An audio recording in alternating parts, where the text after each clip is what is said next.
भगवान तो भगवान है। बगुले ने निगल जरूर लिया, लेकिन निगल करके जब वो उसके गले में पहुंचे तो वहाँ भगवान ने अग्नि देवता का आह्वान किया, चलो अग्नि देवता। अब अग्नि देवता आकर के उसे गले को जलाने लगे और छटपटा करके उसने जैसे निगला था वैसे उगल दिया, और जैसे उगल दिया भगवान बिजली की फुर्ती के साथ खड़े हुए और उसके मुंह को पकड़ के चीर दिया दो भाग। इस प्रकार बकासुर का उद्धार किया। फिर एक दिन बछड़े चरा रहे हैं, एक दृश्य ग्वाल वालों ने देखा। क्या? क्यों भाई, हम रोज बछड़े चराने आते थे, ये गुफा तो हमें कभी नहीं दिखाई दी। वो गुफा नहीं थी, वो था एक अजगर, बड़ा भयानक, कई किलोमीटर लंबा था, और उसने अपना मुंह फैला दिया था। उसका मुंह कितना बड़ा था? धराधरोष्ठो जलदोत्तरोष्ठः। उसके मुंह का निचला सिरा तो जमीन पर था, और जलदोत्तरोष्ठः, आकाश में जहाँ बादल तारा करते हैं वहाँ उसके मुंह का ऊपरी सिरा। ग्वाल बारी चकरा गई, इसमें कौन बड़े आश्चर्य की बात है। अच्छे के देख करके भ्रम पैदा हो जाए। ग्वाले तो समझ नहीं पाए कि अजगर है। ग्वाले मान बैठे कि ये गोवर्धन पर्वत की कोई गुफा है। चलिए इस गुफा का मुआयना किया जाए, ये सोच करके ग्वाल बाल आगे बढ़े, और एक ग्वाले ने उसके मुंह में पांव रखा अंदर की ओर। अब पांव कहाँ पड़ा? उसकी जीभ पर पड़ा।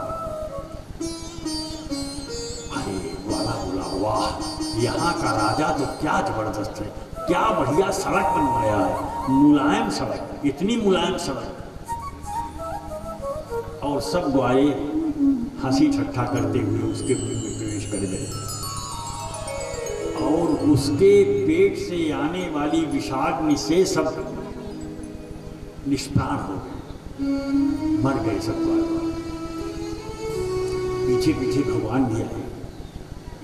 उन्होंने देखा मेरे ग्वालों की ये दुर्दशा, इस दुष्ट ने मेरे ग्वाल वालों को मार दिया अपने पेट से निकलने वाली विषाग्नि के द्वारा। अच्छा, मैं देखता हूँ। भगवान आगे बढ़े और उसके गले में गए, और वहाँ अपना विशाल रूप, विराट रूप बनाया। इतना विशाल, इतना विराट कि उस अजगर की सांस नली ही चौक हो गई।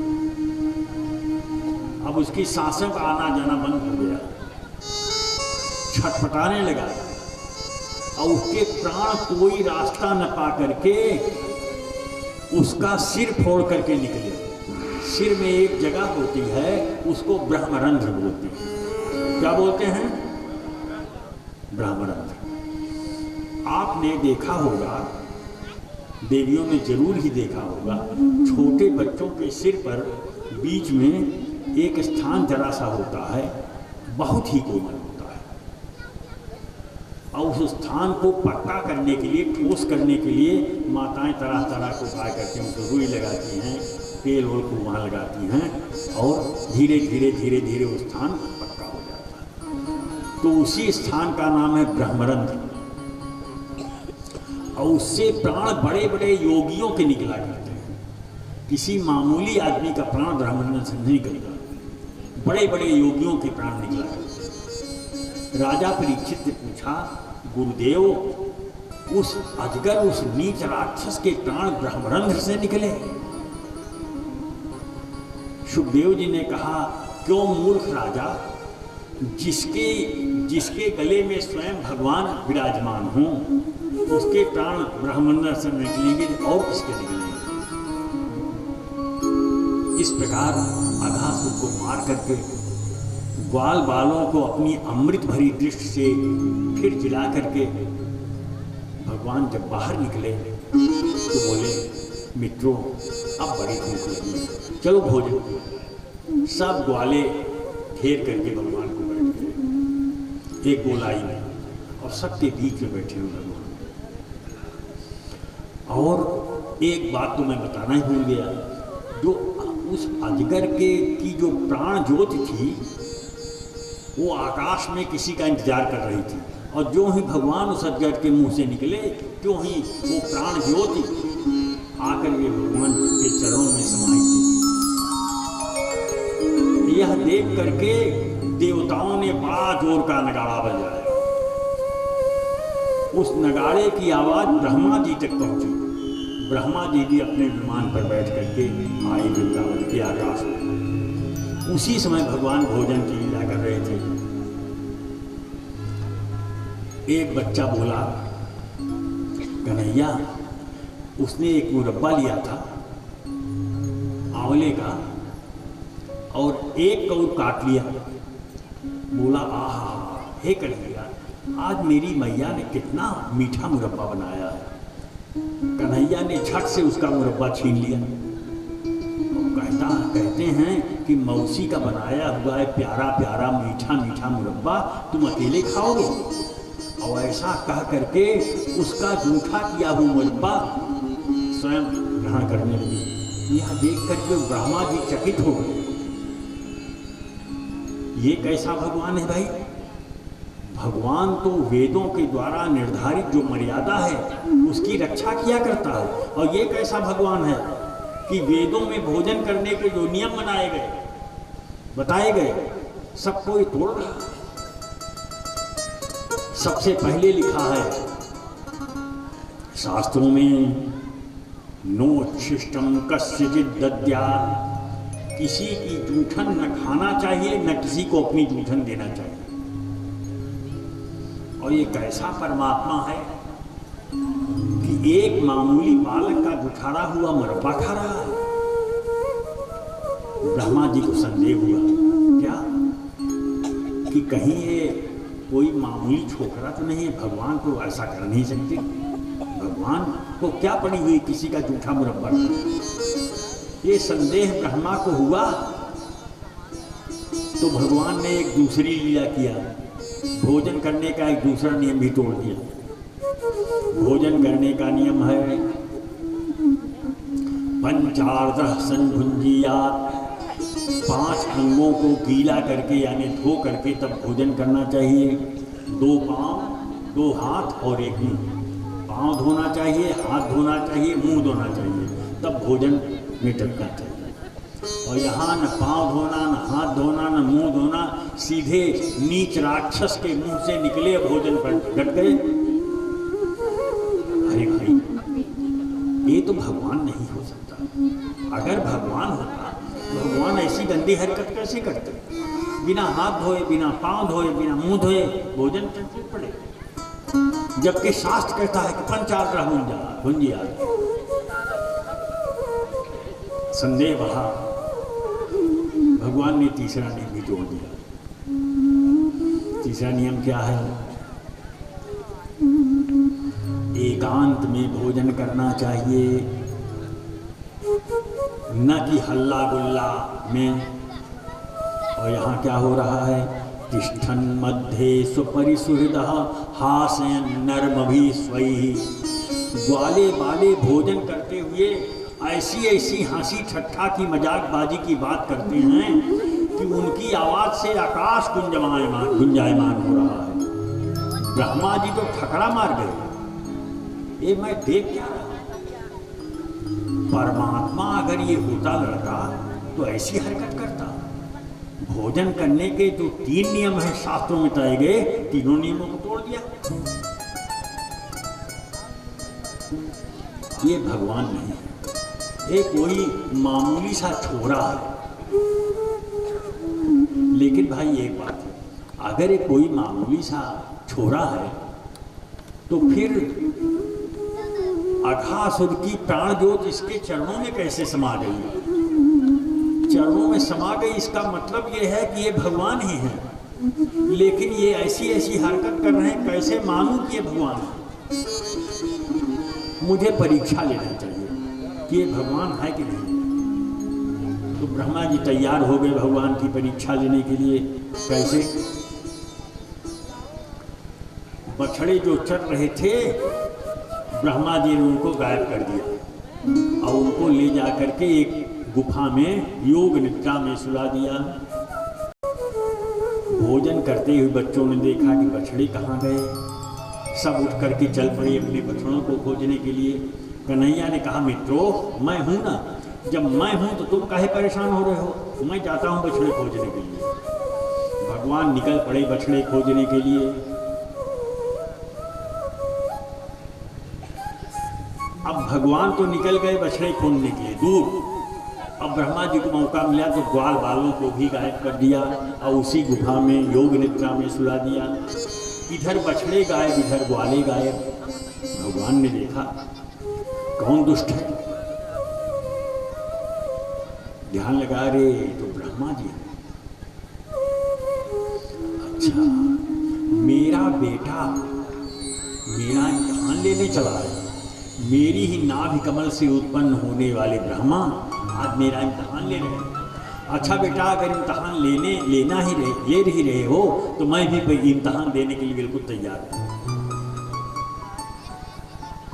अब भगवान ने क्या किया, एक रूप से तो वृंदावन में बछड़ा ढूंढ रहे हैं और दूसरे रूप में खट से असली ब्रह्मा बन करके, हूबहू ब्रह्मा का रूप बना करके ब्रह्मा जी के आसन पर जाकर के विराजमान हो गए और नौकरों से कह दिए, सुनो, हमने सुना है कि बिल्कुल मेरी तरह का एक नकली ब्रह्मा टहल रहा है, हो सकता है कि यहाँ भी आवे।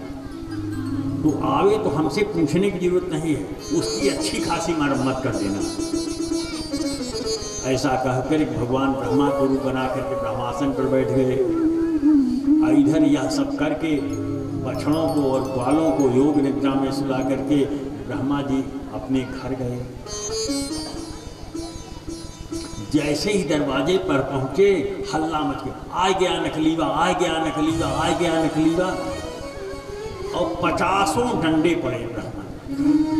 अपने ही घर के दरवाजे पर अपने ही सेवकों के द्वारा छुपाई हो गई ब्रह्मा जी। ब्रह्मा जी ने मान लिया मैं किसी की माया के चक्कर में पड़ गया। ये किसकी माया हो सकती जिसने मुझको भी भ्रांत कर दिया। तुरंत बोले, भाइयों मारो मत, पीटो मत, मैं स्वीकार करता हूँ मैं नकली ब्रह्मा हूँ, लेकिन असली ब्रह्मा का दर्शन तो करा दो। नौकर लेकर के चले, हुजूर वो नकलीवा आया है और आपका दर्शन करना चाहता है। ब्रह्मा बने हुए भगवान बोले, बुला लाओ। क्यों ही ब्रह्मा जी अपने कमरे में एंट्री करते हैं, क्यों ही ब्रह्मासन से भगवान गायब हो जाते हैं। नौकर सब हक्का बक्का, ब्रह्मा जी भी चकित। अभी तो यहीं बैठे थे। ब्रह्मा जी को पूरा विश्वास हो गया, हो न हो मैं वृंदावन के भगवान बाल मुकुंद के चक्कर में उनकी माया में फंस गया हूँ। जल्दी से चलूँ और जिन ग्वाल बालों को, जिन बछड़ों को मैंने योग निद्रा में सुला दिया है उनको छोड़ दूँ, आज़ाद कर दूँ। तो गए, देखे तो सब बछड़े, सब ग्वाले सब सो रहे योग निद्रा में। अब वृंदावन में देखे हूबहू वही ग्वाले वही बछड़े वृंदावन में चढ़ रहे हैं और खेल कूद रहे हैं। बार बार इधर आए सब सो रहे हैं, उधर गए तो हूबहू वही जो सो रहे हैं यहाँ वहाँ वही खेल रहे हैं, वहाँ चढ़ रहे हैं। अरे बाप रे, ये असली की ये असली, इनमें से असली कौन है? ब्रह्म चक्कर पड़ गए और उन्होंने निश्चय कर लिया कि ये स्वयं भगवान ही हैं। ऐसा सोच करके ब्रह्मा जी उनके चरणों में गिर पड़े और भगवान की प्रार्थना करने लगे। नौमीड्य, हे प्रभु मैं आपको प्रणाम करता हूँ। नौमीड्य ते भ्रवपुषे तदिदंबराय गुंजावतं सपरिपृच्छ लसन्मुखाय वन्यस्रजे कवलवेत्र विषाणवेणु लक्ष्मश्री मृदुपदे पशुपांगजाय। हे पशुपांगज, मैं आपको प्रणाम करता हूँ। पशुपांगज माने, पशु माने जानवर, पशुप माने पशून पाले थी पशुपा, माने जो पशुओं का पालन करे यानी ग्वाले, और उनके अंगज, अंगज माने बेटा। तो पशु हुए नंद बाबा, पशुपालक होने के नाते उनके अंगज यानी बेटे हुए भगवान। हे पशुपांगज, मैं आपको प्रणाम करता हूँ, आप इतने दयालु कृपा निधान हो। एक पेड़ होता है जो किसी मतलब का नहीं होता, मध्य प्रदेश के जंगलों में होता है, और उसमें कुछ लाल लाल और कुछ काला काला, कुछ सफ़ेद सफ़ेद और काला काला छोटे छोटे फल होते हैं। वे फल इतने कठोर होते हैं पत्थर की तरह कि न कोई खाता है न कोई खा सकता है, और उसमें न कोई स्वाद होता है। लिहाजा सोनार महोदय उसको बटोर लाते हैं। अब नहीं, पहले के ज़माने में सोनार उसी से सोना तोलते थे और उसको बोलते थे घूमची। उसी को संस्कृत में कहते हैं गुंजा। तो जिस गुंजा को कोई पूछने को तैयार नहीं है, हे कृपालु, आप उस गुंजा की भी माला बना करके अपने गले में धारण करते हो, गुंजा वतंस। ऐसे कृपालु भगवान, मेरा अपराध क्षमा कीजिए। भगवान ब्रह्मा जी स्तुति कर रहे हैं, भगवान मौन। इसका मतलब यह है कि भगवान नाराज हुए, ब्रह्मा जी की स्तुति से खुश नहीं हुए। तो ब्रह्मा जी ने क्या किया?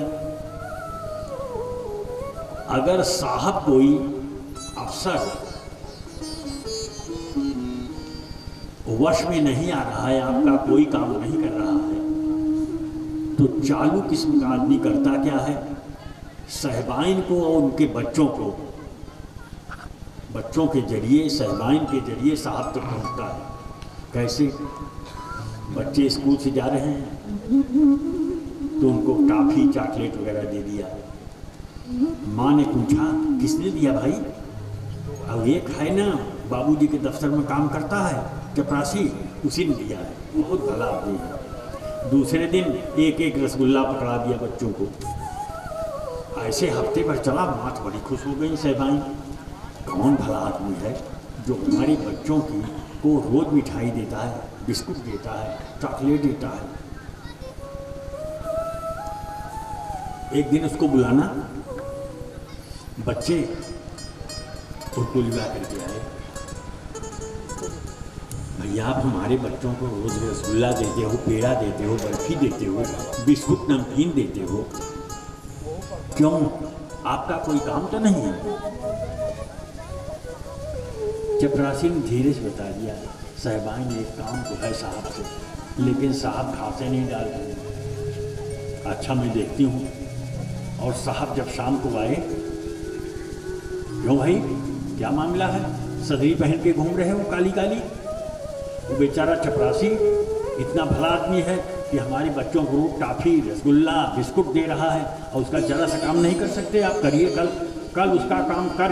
साहिबाइन ने फटकार लगाया, साहब की सिट्टी पिट्टी गुम हो गई और अगले दिन उस चपरासी का काम बन गया। वही उपाय ब्रह्मा जी ने किया। भगवान को सबसे प्यारे कौन है? ग्वाल बाल और एक गोपियाँ। लिहाजा ब्रह्मा जी बोले, अहो भाग्यम अहो भाग्यम नंद गोप ब्रजौकसाम यन्मित्रम सच्चिदानंदम पूर्णम ब्रह्म सनातनम। अरे ब्रजवासियों, ब्रज के ग्वाल बालों, तुम्हारे बड़े भाग्य हैं, तुमसे बढ़कर के बड़ा भागी तो कोई है ही नहीं है। क्यों तुमने सच्चिदानंद परमात्मा पूर्ण ब्रह्म को अपना मित्र बना लिया है। भगवान फिर भी नहीं प्रसन्न हुए तो ब्रह्मा जी समझ गए कि साहब बहुत नाराज है, जल्दी से यहाँ फूट लें, सिंह भलाई है। त्रिह परिक्रम्य पादयो प्रणम्य च, तो 3 बार परिक्रमा लगा करके भगवान को प्रणाम करके ब्रह्मा जी चल पड़े। यहाँ संतों ने एक सवाल उठाया, त्रिह परिक्रमा जबकि नियम ये है कि विष्णु भगवान की परिक्रमा, विष्णु के अवतारों की परिक्रमा, राम की परिक्रमा, श्री कृष्ण की परिक्रमा 3 नहीं 4 बार करनी चाहिए। तो ब्रह्मा जी क्या इस नियम को नहीं जानते थे? तो 3 बार परिक्रमा किए। तो जवाब दिया कि नहीं, परिक्रमा उतनी ही बार किया जितनी बार करना चाहिए, यानी 4 बार। और त्रिहि प्रणाम में 3 बार प्रणाम किया, 3 बार प्रणाम किया और 4 बार परिक्रमा किया और भाग खड़े हुए ब्रह्मा जी। बोलो वृंदावन बिहारी लाल की जय। ये लीला भगवान ने की क्यों? यह लीला भगवान ने इसलिए किया परीक्षित, क्योंकि जो ब्रज की गोपियां हैं वो जब देखती हैं यशोदा मैया को, यशोदा मैया कन्हैया को नहलाती हैं, झुलाती हैं, लगोटी पहनाती हैं, श्रृंगार करती हैं, काजल लगाती हैं, तो गोपियों को बड़ी ईर्ष्या होती है। हाय, क्या हमारे जिंदगी में भी कभी वो दिन आएगा कि हम भी कन्हैया को अपने हाथों नहलाएं धुलाएंगे, इनका श्रृंगार करेंगे। भगवान ने सोच लिया, ब्रज माताओं, तुम्हारे जीवन में वह दिन लाना मेरी गारंटी है। और जब नंद बाबा की गायें दुही जाती हैं तो भगवान का नियम है कि हर गाय के थन में मुंह लगा के थोड़ा सा पी लेते हैं। अन्य गायें इस दृश्य को देखती हैं, वे तड़पती हैं कि क्या कभी वह दिन भी आएगा, हमारे थन में भी कन्हैया मुंह लगाएगा। कन्हैया ने संकल्प लेते हैं कि गौ माताओं, मैं तुम्हारा भी मनोरथ पूर्ण करूंगा। एक दिन ऐसा होगा कि तुम मुझे भरपूर दूध पिलाओ। उन सब का मनोरथ पूर्ण करने के लिए भगवान ने यह लीला की। जितनी देर में ब्रह्मा जी अपने घर गए, वहां से वापस आए, उतनी देर में धरती पर 1 साल बीत गया था। यानी 1 साल तक ब्रह्मा ने जिन बछड़ों और ग्वालों को बंदी बनाया था वे गुफा में सो गए थे, और 1 साल तक उन बछड़ों और उन ग्वालों की जगह पर हूबहू वैसे ही ग्वाले, वैसे ही बछड़े। भागवत में लंबा वर्णन आया है, जिस ग्वाल की जिस रंग की लंगोटी थी, जिस रंग की छड़ी थी, जिस रंग की रुमाल थी, हूबहू वैसी ही रुमाल, वैसी ही छड़ी, वैसी ही लंगोटी, वैसी ही लंगोटी और वैसा ही ग्वाला। भगवान ही ग्वाले भी बन गए और ग्वालों की लंगोटी भी बन गए, भगवान ही बछड़े भी बन गए। और गायें जब अपने बछड़ों को दूध पिलाती हैं तो वे तो समझ रहे हैं कि हम अपने बछड़ों को दूध पिला रहे हैं, लेकिन असलियत क्या है कि उनके बछड़ों के रूप में स्वयं भगवान मौजूद होकर के उनके थनों का दूध पी रहे हैं। 1 साल तक यह लीला चली और 1 साल के बाद ब्रह्मा जी ने बछड़ों को छोड़ा और सब लीला समाप्त हुई। बोलो वृंदावन बिहारी लाल की जय। आगे का दृश्य है, आगे तो भगवान की अनंत लीलाएं। भगवान का नाम है कृष्ण। कृष्ण जब कागज पर लिखने लगो तो का अक्षर के नीचे क्या लगाते हैं? एक हंसिया लगाते हैं कि नहीं? टेढ़ी हंसिया लगाते हैं कि नहीं लगाते? लगाते हैं। हाँ बोलिए, हाँ बोलिए, ना बोलिए, लगाते हैं। हंसिया क्या मतलब है? यानी भगवान कह रहे हैं कि भाइयों, मेरा नाम है कृष्ण, मेरे पांव में लगी हुई हंसिया, अतः इस अवतार में मैं ऐसी ऐसी लीलाएं करूंगा कि सबको अपनी ओर खींच लूंगा। अनपढ़, गंवार, किसान, मजदूर, सबको अपनी ओर खींचूंगा। जो सीधे नहीं आएगा उसको टेढ़े खींचूंगा। गोपियां गाती हैं, पुर में माखन चोर गड़े। आप लोगों ने पढ़ा है ना इसको? पुर में माखन चोर गड़े, तो निकाल लो अब कैसे हूँ निकसै नहीं ऊधो, अब कैसे हूँ निकसै नहीं ऊधो, तिरछे होए जुअड़े उर में माखन जोर गड़े। जो तिरछा कांटा होता, ऐसा कांटा होता है, वह अगर चुभ जाए तो उस कांटे को निकालने में बड़ी ही दिक्कत होती है। सीधा कांटा चाहे कितना भी लंबा हो, वो अगर घुस गया तो सुई से निकाल लो, खींच लो। अब अगर टेढ़ा वाला कांटा अड़ गया, उसको निकालने मुश्किल है, मांस उसको खींचते हुए निकलेगा। तो गोपियाँ कह रही हैं हमारे कलेजे में माखन चोर गड़े हुए हैं, इसी प्रकार से नहीं निकल रहे हैं, इसलिए कि तिरछे हैं। आपने कन्हैया का चित्र देखा हो, कन्हैया का शरीर 3 जगह से टेढ़ा है, इसीलिए उनका एक नाम त्रिभंगी लाल भी है। बोलो त्रिभंगी लाल भगवान की जय। वो एक नहीं 3 जगह से टेढ़े हैं, और ऐसा टेढ़ा कांटा जिसके कलेजे में चुभ गया, बेचारी गोपियाँ कैसे निकालें। इसीलिए गोपियाँ कहती हैं कि उर में माखन चोर गड़े, अब कैसे हूँ निकसै नहीं ऊधो, तिरछे होए जुअड़े उर में माखन चोर गड़े। तो भगवान ऐसी मधुर लीलाएं करते हैं, एकदम आम मनुष्य, आम नर नारी की तरह। एक लीला का दर्शन करिए। एक ब्रजबाला यमुना जी में जल भर रही है और कन्हैया विचरण कर रहे हैं। कन्हैया ने सोचा इस ब्रजबाला को जरा मैं अपनी ओर खींचूं, ये मुझसे विमुख कैसे है, ब्रज में रह करके मुझसे विमुख है। तो उन्होंने पहुंच कर उस ब्रजबाला का आंचल पकड़ लिया। अब अंदर से तो ब्रज नारी एकदम गदगद हो गई, अंदर से तो रसगुल्ले फूट रहे हैं, लेकिन बाहर वो अपना भाव प्रकट नहीं कर रही है। नारियां, स्त्रियां, देवियां अपने अंदर का भाव छिपाने में एक नंबर की कलाएं की।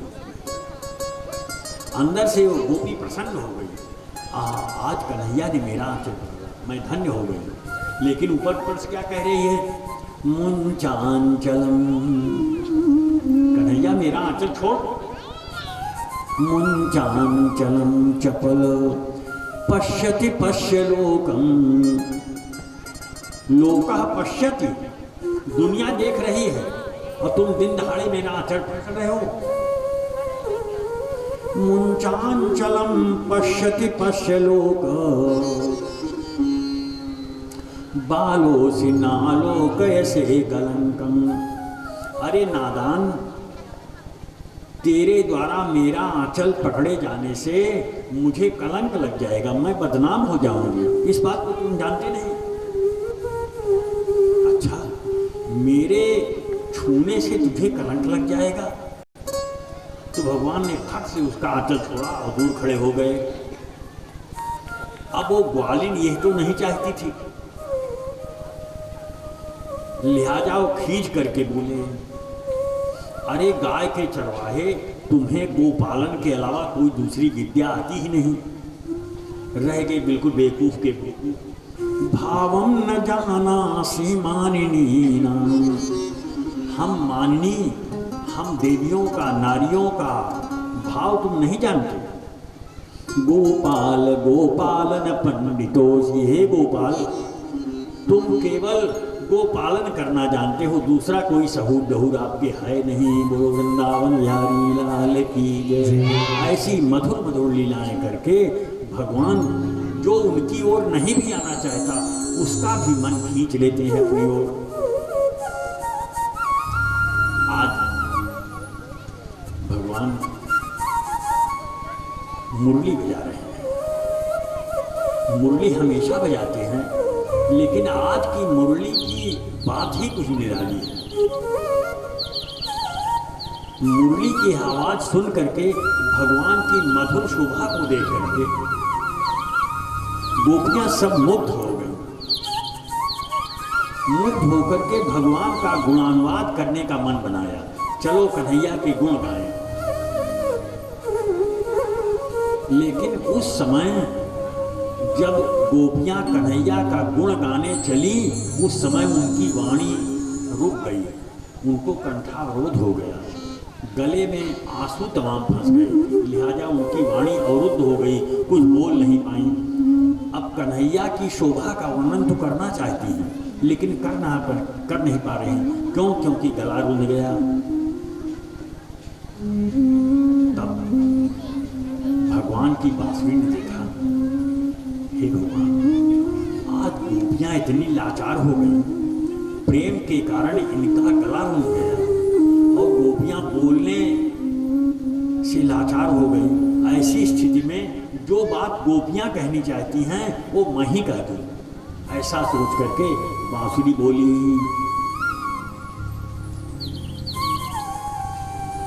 बरहापीडं नटवरवपुः कर्णयोः कर्णिकारम् बिभ्रद्वासा कनककपिशं वैजयन्तीं च मालां रन्ध्रान् वेणोरधरसुधया पूरयन् गोपवृन्दैर्वृन्दारण्यं स्वपदरमणं वृन्दारण्यं स्वपदरमणं प्राविशद्गीतकीर्तिः। कुछ श्लोक भागवत के ऐसे हैं भाइयों और देवियों, जिनको सुन करके सुखदेव जी अपनी समाज छोड़ गए और भागवत पढ़े। उन्हीं श्लोकों में एक मंत्र यह भी है। इसके इतने इतने भाव हैं, संतों ने लिखा है। एक दो भाव बताता हूं। बरहापीडं नटवरवपुः, नटवरवपुः इस शब्द पर जरा गौर कीजिए। देवता लोग बड़े अच्छे नाचने वाले होते हैं, बहुत अच्छे नचनिया होते हैं देवता, और सब नचनियों में सबसे बढ़ करके सबसे बड़का नचनिया कौन है जानते हैं आप? भगवान शंकर। इसीलिए दक्षिण भारत में नटराज के रूप में भगवान शिव जी विराजमान है। नटराज माने नचनियों का राजा, नाचने वालों का राजा। तो सबसे अच्छे नाचने वाले शंकर जी। वे शंकर जी भी जब भगवान ने महारास किया तो शंकर जी भी वृंदावन में आए। चले जरा भगवान की झांकी निहारें। तो अंदर घुसे तो ललिता नाम की सखी ने बेच लेकर, अरे बाबा कहाँ था? कहा जरा अभी यहाँ पुरुषों का निषेध है, यहाँ केवल गोपियाँ आ सकती हैं, दूसरा कोई नहीं आ सकता। तो शंकर जी ने प्रेम सरोवर में स्नान किया और सज धज करके गोपी बन गए। और गोपी के रूप में जब वृंदावन में कुंजों में प्रवेश किया, अब भगवान राधा कृष्ण गलबहियाँ दे करके नृत्य कर रहे हैं। उस शोभा को देख करके शंकर जी इतने मुग्ध हो गए, गोपी बने हुए शंकर जी इतने मुग्ध हो गए, इतने मुग्ध हो गए कि उन्होंने मन में संकल्प किया कि मैं आपको अपना दूल्हा स्वीकार करता हूं। शंकर जी कहते हैं कि मैं आपको अपना दूल्हा स्वीकार करता हूं। हे श्याम सुंदर, तुम इतने सुंदर हो, इतने मनमोहक हो कि मैं आपको अपना वर माने दूल्हा, मैं आपको अपना वर स्वीकार करता हूं। बरहापीडं नटवरवपुः, नट माने शंकर, और नटस्य वरः, नट ने जिसको अपना दूल्हा स्वीकार कर लिया वो नटवर।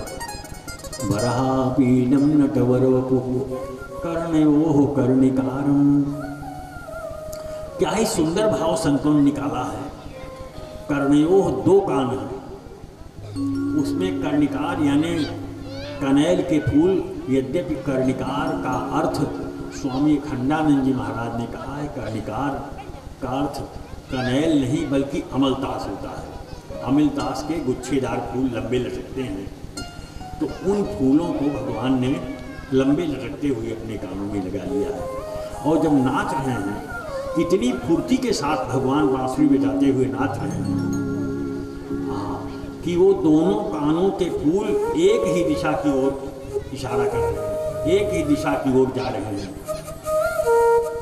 गोपियाँ समझ गई कि ये फूल क्या इशारा कर रहे हैं कि आज इस उत्तर की दिशा में हम गाय चराने चलेंगे।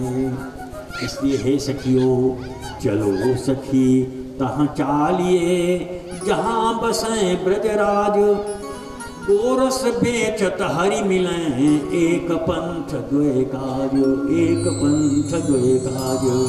बरहा बीजम नटवरुः कर्णयोः कर्णिकारम्, बिभ्रद्वासः कनककपिशं वैजयन्तीं च मालां। रन्ध्रान्वेणोर्धरसुधया पूरयन् गोपवृन्दैर्, वृन्दारण्यं स्वपदरमणं प्राविशद्गीतकीर्तिः। स्वपदरमणम, इस शब्द पर जरा विचार कीजिए। स्वपदरमणम, भगवान का स्वपद यानी निज पद, निजी पद कौन है? वैकुंठ। वैकुंठ भगवान का निज धाम है। और वृंदावन कैसा है? स्वपदरमणम, स्वपदाद अभिरमणम, अपने निज धाम वैकुंठ से भी अधिक सुंदर यह वृंदावन है। ऐसे सुंदर वृंदावन में प्रभु प्रवेश कर रहे हैं। और स्वपदरमणम, वृंदावन वैसे तो सदा का सुंदर है, लेकिन आज भगवान के चरण पर, पद का मतलब चरण, भगवान के चरण पड़ने के कारण वृंदावन और भी सुंदर हो उठा है। इसलिए वृंदावनम स्वपदरमणम प्राविशत गीतकीर्तिः। वृंदावन में भगवान बांसुरी बजाते हुए जो लीलाएं कर रहे हैं सब तो गोपियां वर्णन कर रही हैं। एक सखी बोली, सखियों इस समूचे वृंदावन में हमारी एक दुश्मन है। गोपियों ने कहा कि हमारी एक शत्रु है, लेकिन वह दुश्मन हमें इतना प्यारा है कि दुश्मन के मुंह से निकलने वाली आवाज को सुने बिना हमको चैन नहीं पड़ता। इतना प्यारा वह दुश्मन है। किसी ने पूछा वो कौन दुश्मन है? गोपियां बोली, जो सिगरी ब्रज नारिन को, सिगरी माने समस्त, जो सिगरी ब्रज नारिन को, ब्रजराज छन छन देत हुलासरी। पीबत ही जेहि होत भई बिरहागे बिथा को, विशेष विनाशुरी। तो पूरी भैया सौत हमारी, पूरी भैया सौत हमारी, करे नित लालन के मुख बासरी। पान करे हरि को अधरामृत, कौन कियो तप बांस की बांसुरी, कौन कियो तप बांस की बांसुरी। क्यों पंडित जी हिंदी कविता सुना रहे हो? भागवत हिंदी में लिखी क्या? ये बात भागवत में लिखी है कि आप मन से सुना रहे हो? जी हाँ, भागवत में भी लिखी है। गोप्यः किमाचरन् कुशलं स्ववेणुः, दामोदराधर सुधामपि गोपिकानां।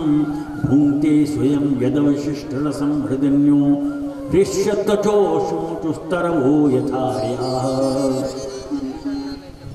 हरि गोपियों, इस हमारी शत्र बांसुरी ने पूर्व जन्म में क्या तप किया है? भाव ये है कि हम सब गोपियां हैं। गोपी को ग्वालिन भी कह सकते हो। हम सब ग्वालिन हैं और नियम के अनुसार ग्वालिन का विवाह ग्वाले से होना चाहिए कि नहीं? अब बताइए भाई, हाँ या ना? ग्वालिन का विवाह ग्वाले से होना चाहिए। और यहाँ ग्वालिन झक मार रही है और पेड़ से निकली पैदा हुई बांसुरी भगवान के होठों का सारा अमृत पिए जा रही है, हमारा हाथ छीन रही है। हम ग्वालिनें तरस रही हैं और बांसुरी सारा आनंद ले रही है। हम इनसे दूर खड़ी हैं और बांसुरी इनके होठों पर लगी हुई बसती है। तो अगर दुश्मन नहीं तो और क्या है। हे सखियों, ये बांसुरी हमारी सौत है। गोपियों ने गाया। किसी दूसरी गोपी ने कहा, अरे सखियों ये छोड़ो, अपने इस वृंदावन में ब्रह्मा जी का बनाया हुआ या ब्रह्मा के पुत्र मन का बनाया कोई कानून चलता ही नहीं, फिर किसका कानून चलता है। यहाँ वृंदावन का मन, वृंदावन के संविधान का निर्माता कौन है? श्याम सुंदर के मुख से सटी हुई लगी हुई बांसुरी यहाँ वृंदावन का मन है। उसी बांसुरी का बनाया हुआ कानून हमारे वृंदावन में लागू होता। किसी ब्रह्मा का, किसी मन का कानून यहाँ लागू नहीं होता। ये मैं अपने मन से नहीं कह रहा हूँ। वृंदावनम सखी भुवो वितनोति कीर्तिम यद्देवकी सुत पदाम्बुजलब्ध लक्ष्मी। और गोविंद वेणु मनुमत्त मयूर नृत्यम। गोविंद वेणु मन, गोविंद वेणु यानी गोविंद की बांसुरी यहाँ का मन है।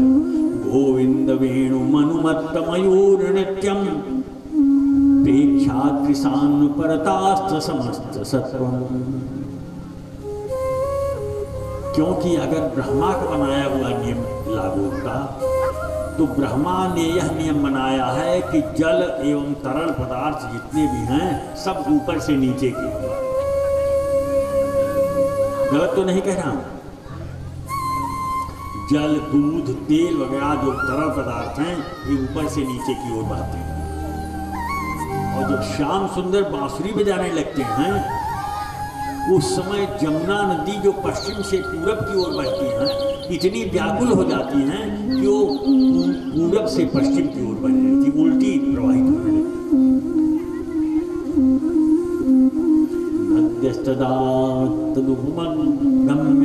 मुकुंद गीतम। नदियां जब मुकुंद के मुख का गीत सुनती हैं तो उनके हृदय में प्रेम की बाढ़ आ जाती है और व्याकुल हो जाती है और यमुना नदी उलट करके बहने लगती है उस ओर जहाँ श्याम सुंदर बांसुरी बजा रहे हैं। और जब उधर श्याम सुंदर के नज़दीक पहुँचती हैं तो लहरों को याद आता है कि हम प्रियतम प्रभु के पास जा रहे हैं, तो क्या खाली हाथ जाना? कुछ स्थान ऐसे होते हैं जहाँ खाली हाथ न जाना चाहिए।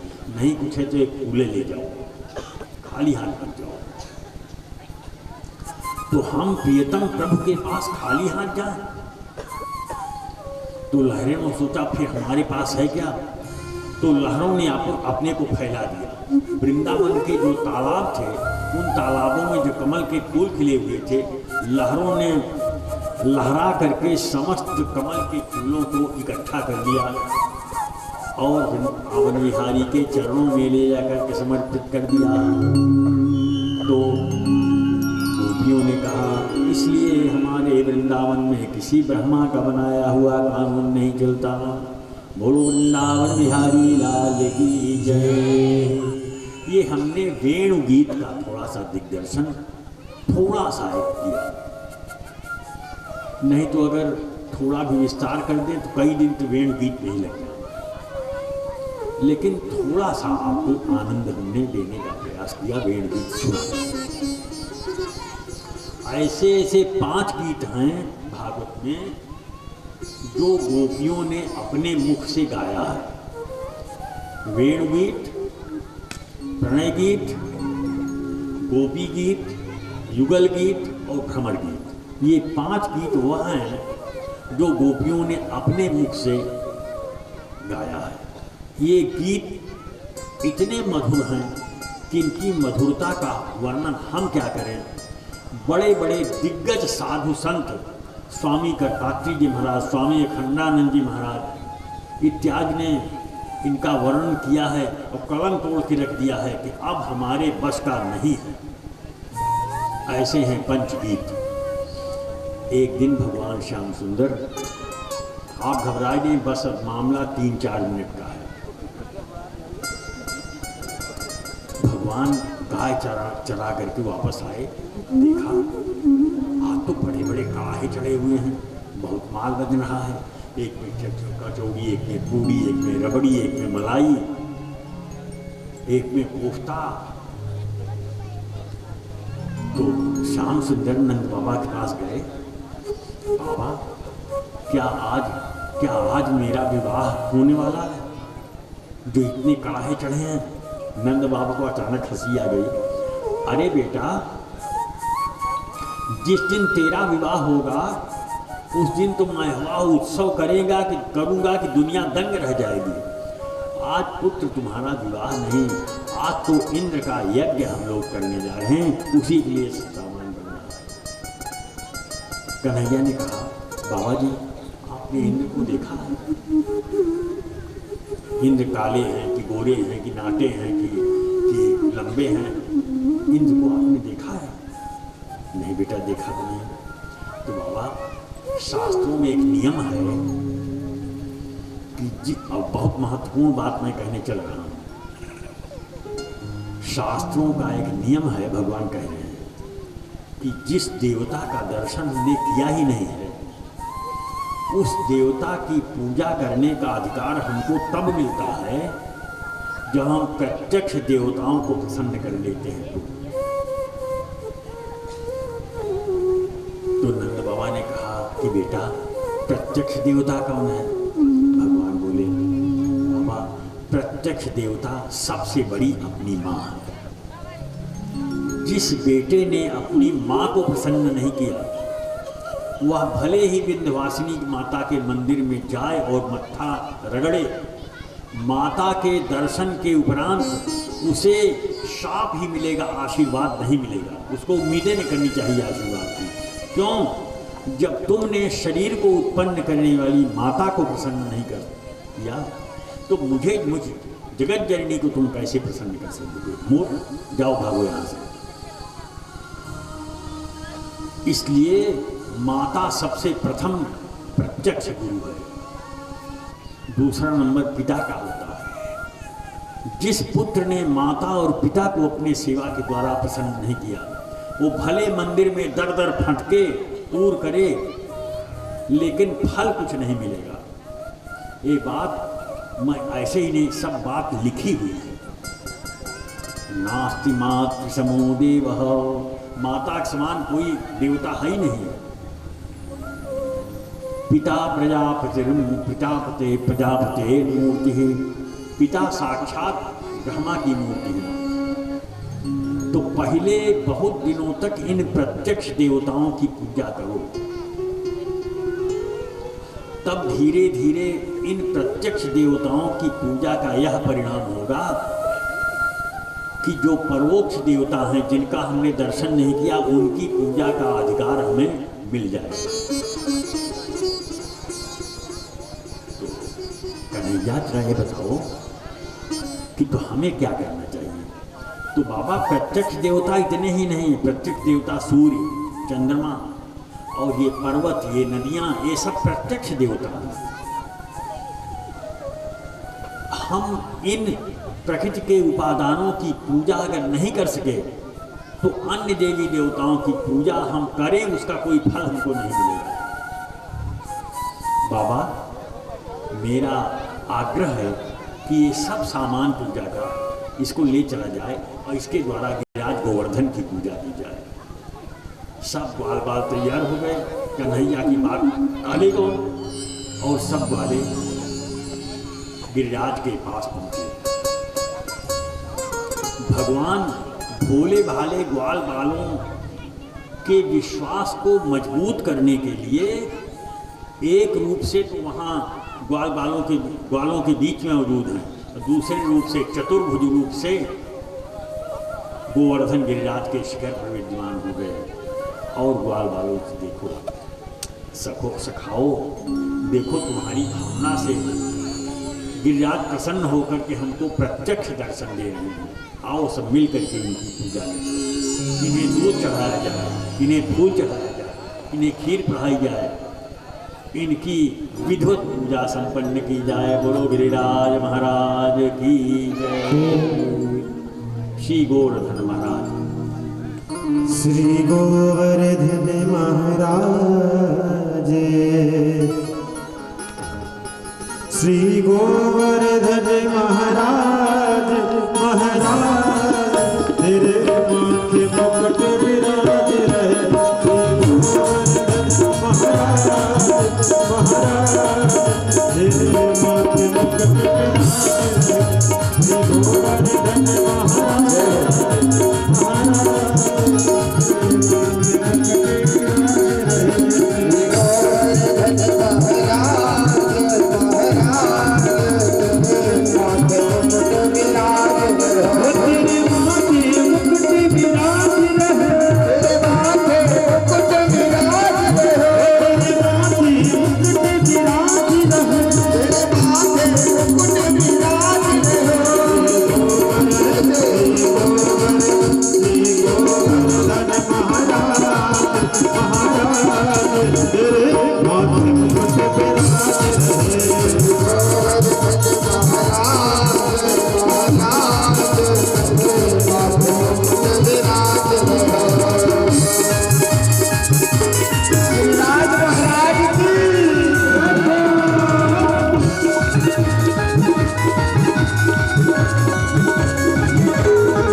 तेरी झांकी बनी विशाल हम विशाल तेरे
गोवर्धन को नाम करवे